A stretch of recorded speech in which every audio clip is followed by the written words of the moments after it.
السلام عليكم ورحمة الله وبركاته. كم جرتن قبجمتوتا في هردفتوتا يوتيوب شانيلا عبدو ميديا ابلكيشن عجائبة نموني فيديو اديتينكي هجت هندي اتي فايدة متوكون سنبك بدأ في اتي هاجمتن جيتي يادة چودا ابلكيشن هانا ابلكيشنين اسانا گرتے چودا Pinterest ya garte kumis laltani gartan kana tisa khana link isa description ya lesine fin kaha hala khanan application khana hogani garte akatira sentan mallato subscribe eta wan barbad garte application khana ila garte arka chuda garte dendisini chuda application khana link isa garte description ya lesine fin kaha sentani fuda chuda garte dendisini chuda mallato barbade akasmati mallato ka garte mani namota garte wa agarsisani khana hatahu akkasumatti maasisi mallattoo gartee sabskiraaba haa ta'u mallattoo barbaadde as jala agartee loogoo barbaadde as jala arkachuu dandeessaa jechuudha.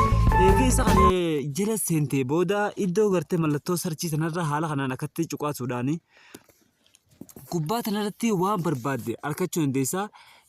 Logo Binance, logo garte PayPal haa ta'u background garte YouTube thumbnail ta'u haa ta'u akkasumatti maasisi banner haa ta'u waan barbaadde hojjechuu dandeessaa jechuudha. Asirraa gartee fudhattee banner iddoo tonirratti gartee yoon akkatti khaniin barreessu taate banner ajaa'ibaa gartee nu kannaa jechuudha. Banner ajaa'ibaa akkuma silaaltanii gartan kanatti iddoo tanarratti baanarii barbaadan gartee nuu kanna waan ta'eef iddoo tanarraa gartee baanarii barbaadnu san fudhannee gartee dheeyinee irratti hojjechuudha gartee dandeenya jechuudha. Akkuma silaaltanii iddoo tanarratti agartan kana baanarii ajaa'ibaatti gartee nuu fannaa baanarii tana gartee sarchi goonee fudhannee deemnee irratti hojjetachuu gartee ni dandeenya jechuudha.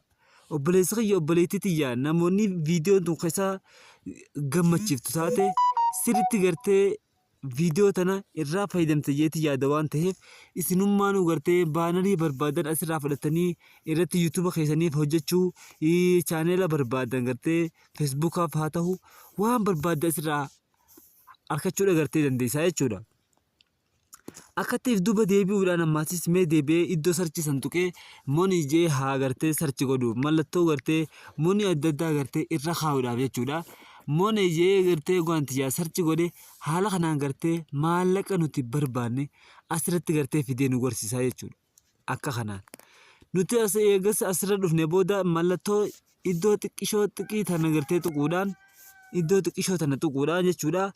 Haala kanaan iddoo tamii isiniin garsiisa iddoo tana gartee cuqaasuudhaan akkatti gartee daawloo godhachuudha gartee dandeenya jechuudha. Iddoo kanaa tana gartee cuqaasuudhaan akkatti gartee irra tuttuinee buufachuudha gartee dandeenya jechuudha. Mee ammaan tana buufadhee isin agarsiisu mallattoo sadeen tana gizeen tuqee daawlood image waan jiru kana gartee haala kanaan irra cuqaafnaa jechuudha. Daawlood imeejiin akkuma silaaltanii gartan kana kunoo isa kanaa jechuudha. Egaa isa kanarra cuqaafne booda asiin imeejii daawloo godhanna gubbaa tanarratti daawloo jee nu garsiisu jira jechuudha. Haala kanaan akkatti gartee irra ol deemnee asiin karaa barbaanne akkatti waan barbaanne daawloo godhachuu dandeenya jechuudha. Imeejii adda addaa akkanumatti haala kanaan imeejii garagaraa gartee monii waan jedhamu baay'ee si gartee daawloo godhannee keessaa baanee yuutuuba keenyaaf gartee hojjannaa jechuudha. Baanarii tambinaalii teenyaaf maal jennaan tambinaalii gartee bareechuun dirqama waan ta'eef hanqaatti gartee tambinaalii bareechituu namoonni gartee viidiyoo ta'e irra cuqaasan waan ta'eef tanaafuu obboleessa kiyya obboleettii tiyyaa tambinaalii bareedaa hojjechuudhaaf akkasumatti wanni nurraa eegama sirriitti gartee iddoo gartee kanaa tanaa gartee waa fudhannee gartee sirriitti gartee irratti hojjetachuun gartee dirqama keenyaa jechuudha.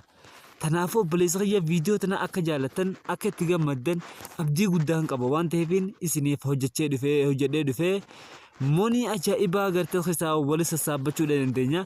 As keessaa ammaan tana haa baanu jechuudha. Ammaan tana hanga kanaa fudhadheetiin jira waan na barbaachisaa hanga kana fudhadheetiin jira jechuudha. As keessaa eegaan bahee hoo iddoo tana keessaa gartee akkuma isiniin jee sarchii mallattoo sarchii irra dhufne waan barbaanne maasis deebinee mee ammaasis maaliin gartee sarchi godhuu barbaada mallattoo sabskiraayibaa haa sarchi godhu mallattoo sabskiraayibaa yooni kaneen sarchi godhu taate subscribe mallattoo jettuun agartee yooni tuqaase haala kanaan takkatti gartee tuqamtuu kunoo haala kanaan akkatti naaf fidaa jechuudha. Hedduu takka gartee naaf fidaa. Kun akkuma isin ilaaltanii gartan kanatti akkanatti haala kanaan taphatti jechuudha. Firii ajaa'ibaati jechuudha. Haala kanaan agartee akkasii fudhannee deemnee gartee YouTube keenyaaf hojjechuu ni dandeenya jechuudha. Mallattoo laayikii haa ta'u waan barbaadde as keessaa fudhatta. Kanaafuu obboleessa kiyya obboleettiitiyya irratti hojjetachuu hin dagatinaadhaan isiniin jaa piliis irraa fayyadamaa haala kanaan akkatti imeejii barbaannee buufannee itti fayyadamuudha gartee qabnaan isiniin jaa obboleessa kiyyaa.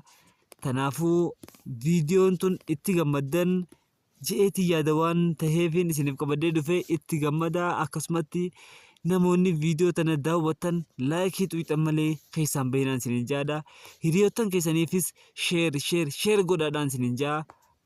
Viidiyoo jalqabarraa hanga dhumatti obboleessa kiyya daawwattu malee keessaan bahinaan isiniin jaa. Keessaa eega daawwattee booda laayikii tuqii akkasitti gartee haala saniin keessaa bahin isiniin jaa. Waan viidiyoo tana daawwattaniif hedduu galatoomaa. Thank you. Hedduu galatoomaa isiniin jaa. Akkatti haala kanaan waan gammachiisee waan natti tole daawuloo godhadheetiin akkasitti haala kanaan keessaa bahaa jechuudha. Kanaafuu obboleessa kiyya viidiyoo tana akka irraa gammaddan abdii guddaan qaba gaa. Aboo irraa gammaddanii tana irra deddeebi'eetiin jira immoo hedduu takka. Kanaafuu hedduu takka naaf galatoomaa isiniin jaa. Baay'ee nagaa yennaa tura.